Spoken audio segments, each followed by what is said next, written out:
You'd think on your wedding day, nothing could ruin the moment. Turns out, the only thing worse than cold feet is walking into the fire barefoot. The morning was everything I'd imagined it would be. The sunlight poured through the windows of the lakefront villa where I was staying, bathing everything in a golden glow. Birds chirped in the distance, and the faint sound of waves lapping against the dock added to the surreal calm of it all. Today was the day. After 6 years together, Laura and I were finally getting married. For both of us, this wasn't our first time down the aisle. Laura always joked that our previous marriages were warm-ups for the real thing, and I'd laugh, appreciating how she managed to turn painful experiences into humor. When we first met, I wasn't even sure I wanted to try again. My divorce had left me wary, tired, and skeptical about love. But Laura, she had this way of pulling me out of my shell, of making me believe that happiness was still possible. Our relationship had been a slow burn. No whirlwind romance, no rash decisions. We took our time, blending our lives, building trust. And when I finally proposed 2 years ago, it felt like the most natural thing in the world. But we didn't rush to set a date. We wanted it to be perfect, a celebration of everything we'd overcome to find each other. We wanted to savor it. So here we were, surrounded by friends and family, on what should have been the happiest day of my life. My best man, Mark, had convinced me to get up early for a jog to burn off the wedding jitters. Honestly, I didn't feel jittery at all, just excited. Maybe a little nostalgic. As I ran along the shoreline, I couldn't help but reflect on how far Laura and I had come. The hard work, the laughter, the shared dreams. Still, there was a nagging feeling I couldn't quite shake. Laura had been off lately. Distant, distracted. I'd chalked it up to wedding stress. Her need for everything to be flawless often left her spinning. But this time, it felt different. She'd become more secretive, slipping away to take phone calls, brushing off my questions with vague answers. When I'd ask if she was okay, she'd just flash me that dazzling smile of hers and tell me not to worry. Mark had noticed it too. "It's just nerves," he'd said when I mentioned it to him last week. "Women always get like this before the big day. She's probably just overwhelmed." I'd believed him. Why wouldn't I? Mark was my best friend, my confidant since college. He'd been there for every triumph and every heartbreak. I trusted him as much as I trusted Laura. After the jog, Mark and I returned to the villa, where my sister Claire had taken over as the unofficial wedding coordinator. She was already barking orders at the caterers when we walked in. "James. You're sweaty. Go shower. You can't be late for your own wedding." Her stern expression softened as she grabbed my arm. "You good?" she asked quietly, searching my face. "Yeah," I said with a smile, brushing off her concern. Why wouldn't I be? But deep down, something still felt off. I pushed the thought away as I headed upstairs. Today wasn't the day for doubts. Today was about love, about promises, about Laura and me finally making it official. Whatever weirdness I'd noticed in her behavior would pass once the stress of the wedding was behind us. At least, that's what I told myself. After my shower, I was feeling more grounded. The doubts that had gnawed at me earlier were easier to ignore, pushed aside by the anticipation of the day ahead. I threw on a robe, leaned out the window to take in the view, and started mentally rehearsing my vows. It was then that I heard Laura's voice. I turned, expecting her to be on the patio outside, but she wasn't there. Instead, her voice drifted from down the hallway, muffled but distinct. She was on the phone. The tone was soft, almost intimate. I froze, straining to make out her words. "I can't wait to see you. I know, I've been thinking about it all week." Her laugh was low and nervous. "Just be careful. We don't have much time." I frowned, a sinking feeling starting to pool in my stomach. Who was she talking to? Maybe a friend, I reasoned, or one of her bridesmaids. But her voice. It wasn't the tone she used when talking to friends. It was different, closer, secretive. My heart thudded in my chest as I inched closer to the door. She said something else, but it was too quiet to catch. Then, after a long pause, her voice came through clearer, "We'll make it work. I promise." I stepped back, my pulse racing. What did she mean? I felt like an intruder eavesdropping like this, but the unease was impossible to ignore. When I heard her footsteps approaching, I darted back to my room, shutting the door just as she walked by. By the time I joined the rest of the group downstairs, Laura was back to her usual self, chatting with her bridesmaids about last-minute details. I tried to shake the memory of the phone call, telling myself I was being paranoid. But the seed of doubt had been planted, and it grew with every passing moment. "James." Claire's voice pulled me out of my thoughts. She was standing in front of me, holding a clipboard and looking frazzled. "You okay? You've been staring at the same spot for 5 minutes." I shook my head, forcing a smile. "Yeah, just thinking about my vows." Her eyes narrowed. Claire was sharp, always the first to notice when something was off. "You sure? You look like you've seen a ghost." I hesitated, then leaned closer. "I think something's going on with Laura." She arched an eyebrow. "What kind of something?" I overheard her on the phone, I admitted in a hushed tone. She sounded strange. Like she was talking to someone she shouldn't be. Claire's expression darkened. "What did she say?" I repeated what I'd heard, and her frown deepened. "That doesn't sound good. Do you want me to keep an eye on her?" I nodded, relief flooding through me.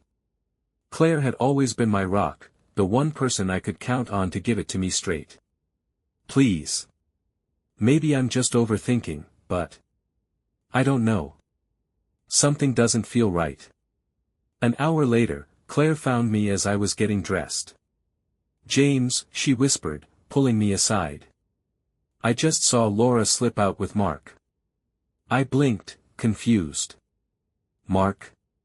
"Yes, your best man." They were heading toward the guest cottages.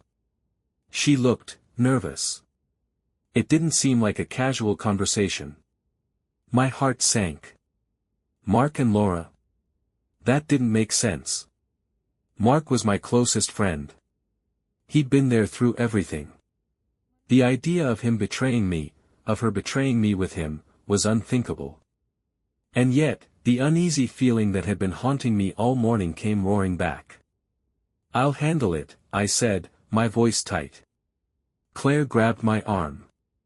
"Are you sure? I can come with you." I shook my head. "No. I need to see this for myself." As I made my way toward the cottages, I felt like I was moving in a fog. My chest tightened with every step, dread coiling around me like a vice. When I reached the small wooden cabin at the edge of the property, I heard them before I saw them. Laura's voice was low, urgent. "We don't have much time." Mark laughed softly. "You're sure he won't come looking?" "Stop worrying," Laura replied. "He's too busy with the wedding to notice anything." I felt my stomach drop. My hands shook as I pulled out my phone, activating the camera. With quiet, deliberate steps, I moved toward the window. Peeking inside, I saw them. Laura was standing close to Mark, her hand on his chest. He was leaning down, his lips brushing her ear as he whispered something that made her laugh. Then, without hesitation, she kissed him. My world shattered. I stepped back, bile rising in my throat. For a moment, I couldn't move, couldn't breathe. All I could do was stare at the phone in my hand, the screen showing the scene I'd just recorded. Proof. My mind raced. I wanted to burst in, to confront them, to demand an explanation. But then, a thought stopped me cold. What if I waited? What if I didn't just ruin their moment, but their entire facade? Turning on my heel, I walked back toward the villa, my heart pounding. This wasn't just betrayal, it was war. And I wasn't about to let them win. The hours leading up to the ceremony passed in a haze. I wasn't sure how I managed to keep my composure. Every time Laura smiled at me, every time Mark clapped me on the back with his easy grin, it took everything I had not to let my anger boil over. But I stayed calm. I had a plan. By the time guests were seated, the lakeside venue was a picture of perfection. Rows of white chairs lined the shore, draped in soft fabric that fluttered in the breeze. The arch where Laura and I were supposed to say our vows was adorned with roses in her favorite shades of blush and cream. It was everything she'd wanted, a fairy tale brought to life. Except, the ending would be far from what she'd imagined. As I stood at the altar, waiting for Laura to arrive, I scanned the crowd. My sister Claire was seated in the front row, giving me a small, almost imperceptible nod. She knew what was coming. Mark stood beside me, looking polished and confident in his tailored suit, completely unaware of the storm about to hit. Then Laura appeared. She walked down the aisle with her father, her face glowing beneath her veil. For a moment, I felt a pang of something, nostalgia, maybe, or regret. I had loved her, truly.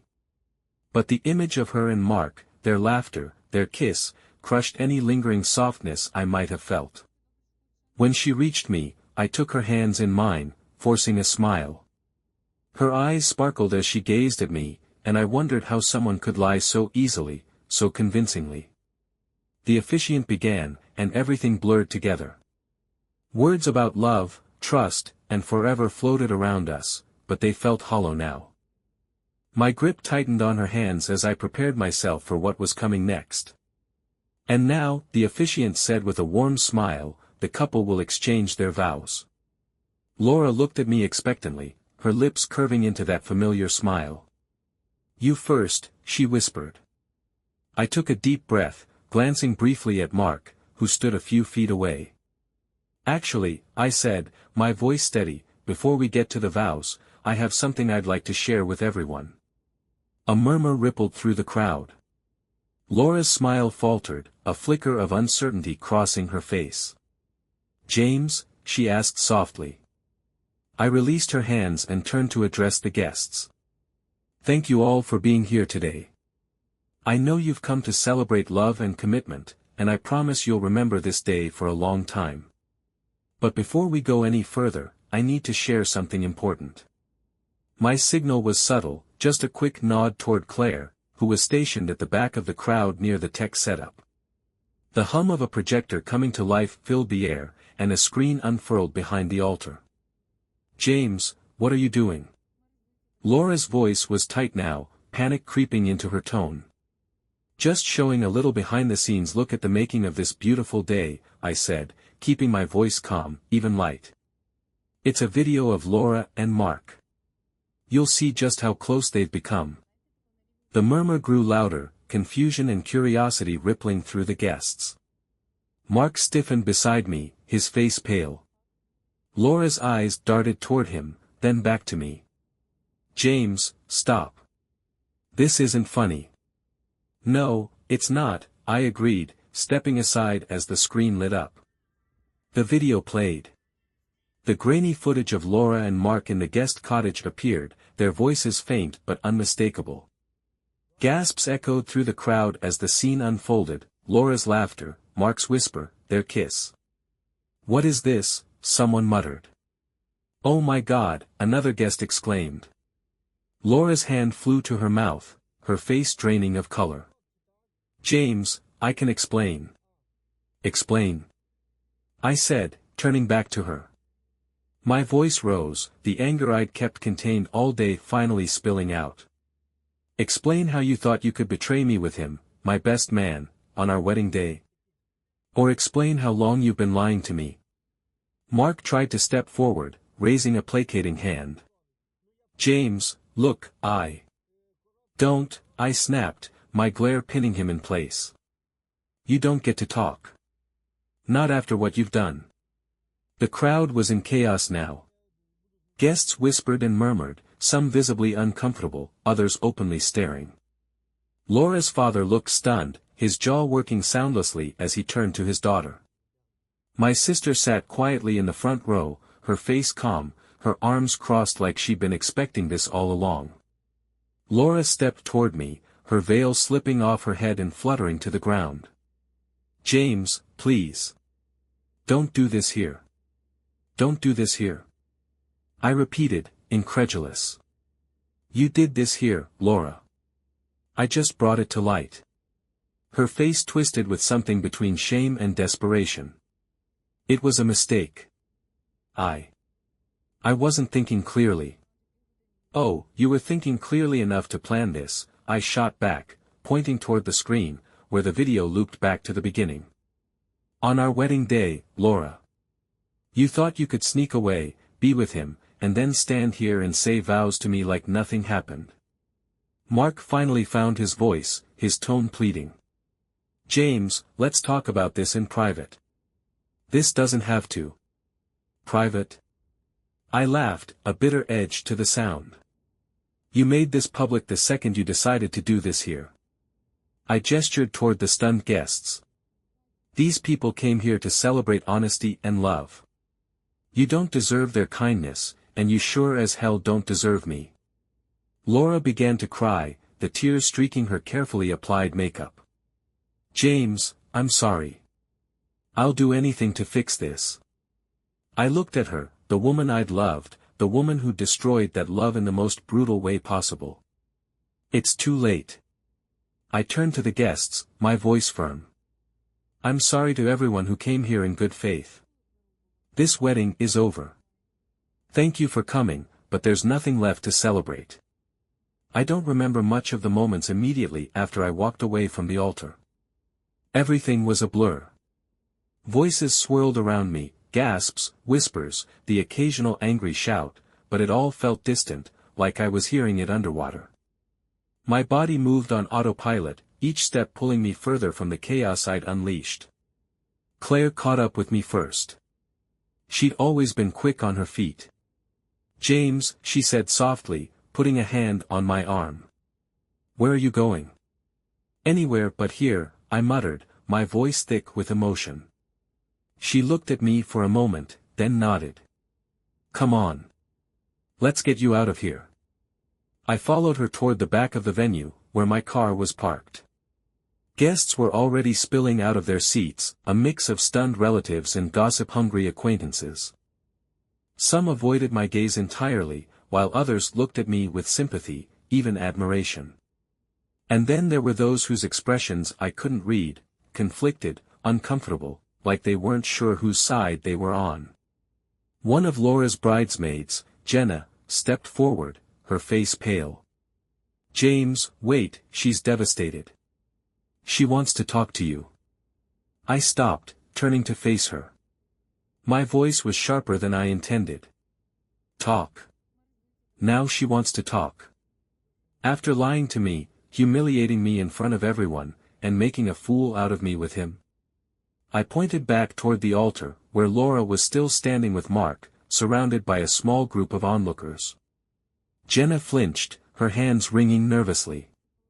"It's not what you think." "No," I cut her off, my voice cold. "It's exactly what I think." Claire stepped between us, her tone firm. "Jenna, now's not the time. He needs space." I didn't wait for Jenna's response. I turned and kept walking, the anger bubbling just beneath the surface. But it wasn't just anger. It was grief. The kind of heartbreak that wraps around your chest and makes it hard to breathe. The kind that forces you to question everything you thought you knew about the person you loved. By the time we reached my car, the adrenaline had started to wear off, leaving me raw and exposed. I leaned against the hood, staring at the gravel beneath my feet. Claire stayed by my side, her silence offering more comfort than words ever could. After a while, I spoke. "I feel numb." "That's normal," she said gently. "You've been through hell today." I laughed bitterly, the sound hollow. I loved her, Claire. I really thought she was the one. How could she do this to me? Her face softened, her eyes brimming with the kind of protective anger only a sister could muster. Because she's selfish, James. And Mark? He's a snake. Neither of them deserve you. I shook my head, struggling to process it all. I keep thinking about the moments leading up to this, the signs I ignored, the doubts I brushed off. How could I be so blind? Don't do that, Claire said firmly. This isn't your fault. You trusted her, and she betrayed that trust. That's on her, not you. As her words sank in, I felt the tears come, hot and uncontrollable. I hadn't cried in years, not since my first divorce, and even then, it had been behind closed doors where no one could see. But now, standing in the parking lot of what should have been my wedding venue, I couldn't hold it in. The tears came fast, and with them, the full weight of my grief. Claire didn't say anything. She just stood there, her arm around my shoulders, letting me feel it all. The anger, the heartbreak, the humiliation, it poured out of me like a dam had broken. When I finally caught my breath, I wiped my face and looked at her. What do I do now? She smiled faintly, her grip on my shoulder tightening. You move forward. One step at a time. And you remind yourself that exposing the truth today wasn't about revenge. It was about respecting yourself enough to not let them get away with it. Her words hit me like a lifeline, pulling me out of the despair I'd been sinking into. She was right. For all the pain I was feeling, there was a strange sense of relief buried beneath it. I'd faced the truth, no matter how ugly it was. I hadn't let Laura and Mark's betrayal define me. Back at the venue, things were starting to wind down. I could see the guests scattering, some heading to their cars, others lingering to gossip about what had just unfolded. A few brave souls approached me to offer their support. James, man, I don't know what to say, one of my cousins said, clapping me on the back.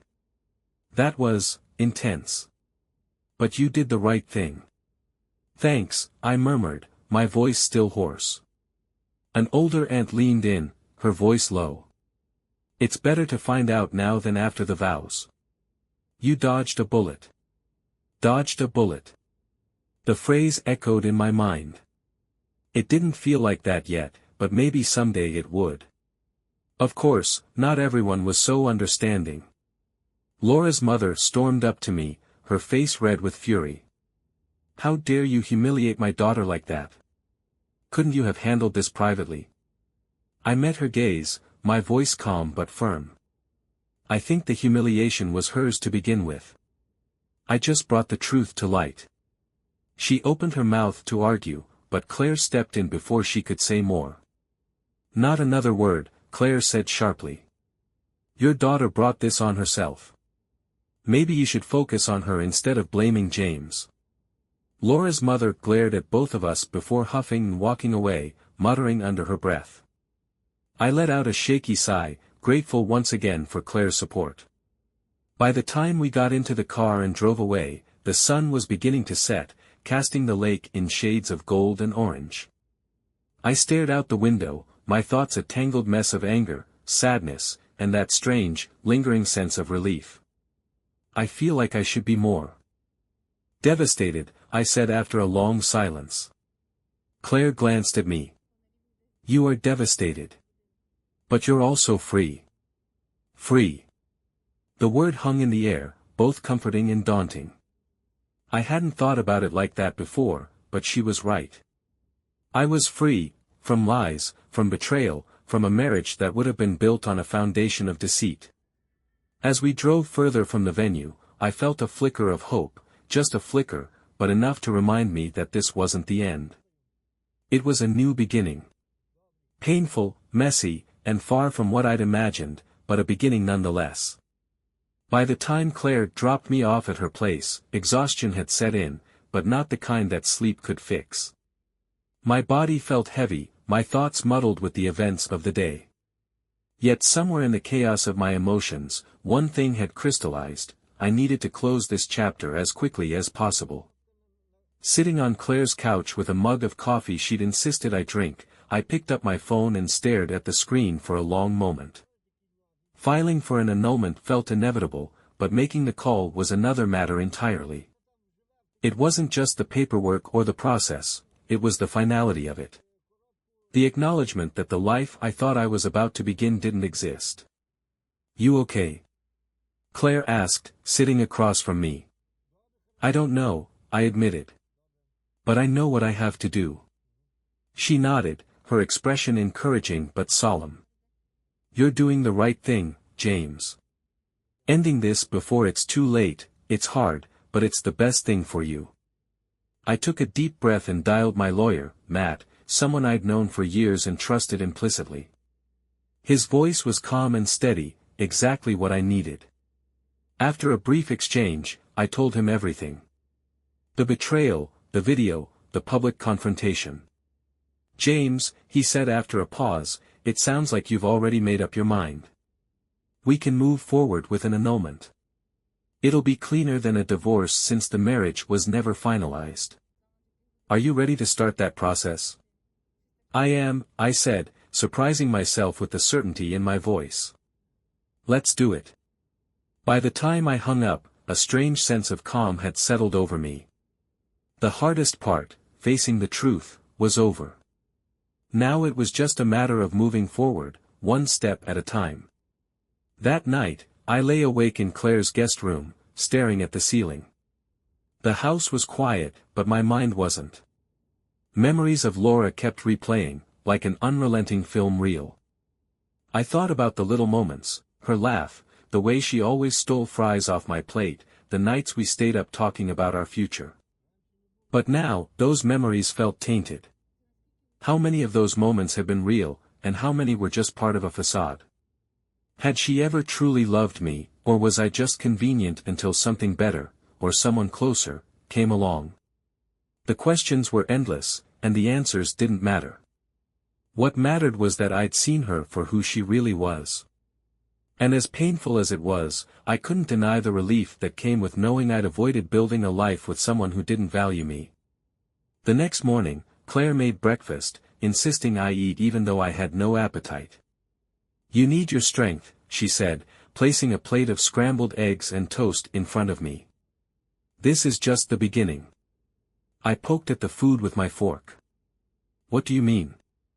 "You've made the first step, James, but the hard part is ahead. Healing, moving on, it's going to take time. And it's not going to be easy." I nodded, knowing she was right. At least I don't have to wonder anymore. "That's something." "That's everything," she said firmly. "You don't deserve to live in doubt or lies. You deserve someone who sees you for the amazing person you are." Her words stuck with me as I spent the day tying up loose ends. I cancelled the honeymoon, called the vendors to explain why the reception wouldn't be happening, and fielded a flood of texts and calls from guests. Most were supportive, though a few couldn't resist prying for more details. I kept my responses brief. The last thing I wanted was to relive the humiliation of yesterday. By the evening, I felt lighter. The tasks I dreaded had turned out to be small victories, each one a step toward reclaiming control over my life. I wasn't just reacting anymore, I was choosing how to move forward. A few days later, I found myself reflecting on everything that had happened. Betrayal has a way of making you question everything, not just the person who hurt you, but yourself. Could I have seen the signs earlier? Was I too trusting, too blind to the cracks in our relationship? But as I sat with those thoughts, I realized something important. Trusting Laura wasn't my failure. Her betrayal was hers alone. And while I couldn't control her actions, I could control how I responded. Exposing the truth that day wasn't about revenge. It was about refusing to let her lies define me. It was about self-respect. For the first time in a long time, I felt proud of myself, not just for surviving the betrayal, but for standing up for what I deserved. I thought about what I would tell someone else in my shoes. "Trust your instincts," I'd say. "When something feels wrong, don't ignore it. And most importantly, never settle for someone who doesn't value you." Love should never make you feel small or uncertain. It should make you feel seen, cherished, and whole. As I write this, I'm still piecing my life back together. There are good days and bad days, moments of clarity and moments of doubt. But if I've learned anything, it's that betrayal isn't the end, it's the beginning of finding what you truly deserve. So, what would you have done in my shoes? Would you have exposed them, or walked away quietly? Whatever your answer, remember this: the truth has a way of setting you free, even when it hurts.